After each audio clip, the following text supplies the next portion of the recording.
Tonight's historic presidential debate, President Biden and former President Donald Trump set to square off just hours from now in Atlanta for their first showdown since they came face-to-face in 2020. Joining me now to talk strategy, to break down how this debate might be able to break through, is Terry Szuplat, who is in Kenosha, Wisconsin, where he'll be attending a debate watch party of hundreds of thousands of Republicans and Democrats together in the same room. Terry, who could have thought of such a thing? By the way, Terry is also the author of the forthcoming book, Say It Well, Find Your Voice, Speak Your Mind, Inspire Any Audience.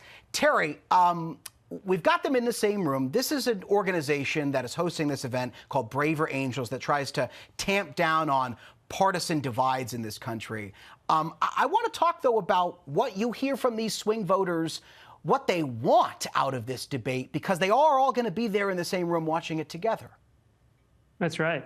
Well, so right now I'm at the University of Wisconsin, and just down the road, this really fascinating gathering of Americans is happening. And I spent the day talking particularly with the independents and the undecideds to see what they were looking for, right? Because this election is probably going to come down to about 6 states. And in those 6 states, maybe 6 to 20% of the people who say they're undecided or independent right now.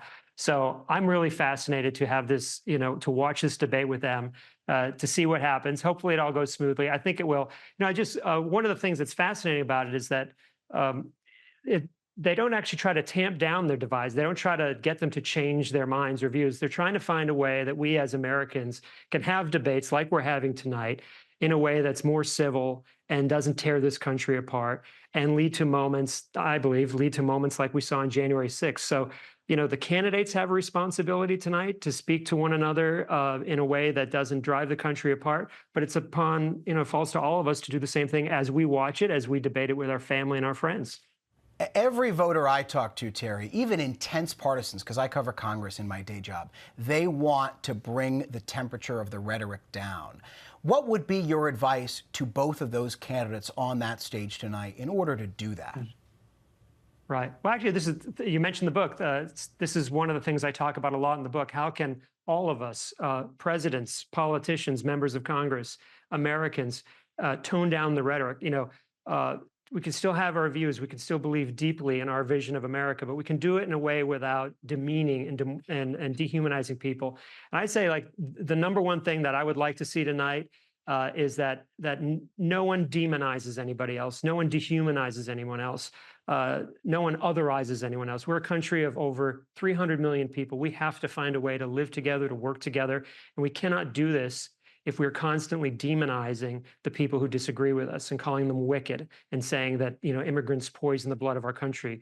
But we have to figure out a way to live and work together. And it starts by the way we talk with one another. And politicians aren't always the best examples of that, which is what makes groups like Braver Angels and the Americans I'm meeting with today and here in Kenosha so important. They can set the tone, hopefully, for a different kind of rhetoric going forward. Terry Szuplat, former Obama speechwriter, thank you very much for your insight on this debate night. And thank you at home for streaming with us. I'm Jay O'Brien. Remember to make sure that you can watch the CNN presidential debate simulcast that is airing tonight right here on ABC News Live. And before the showdown even starts, Linsey Davis is going to kick off our coverage with a special edition of ABC News Live Prime, The Race for the White House. That is at 7 p.m. Eastern.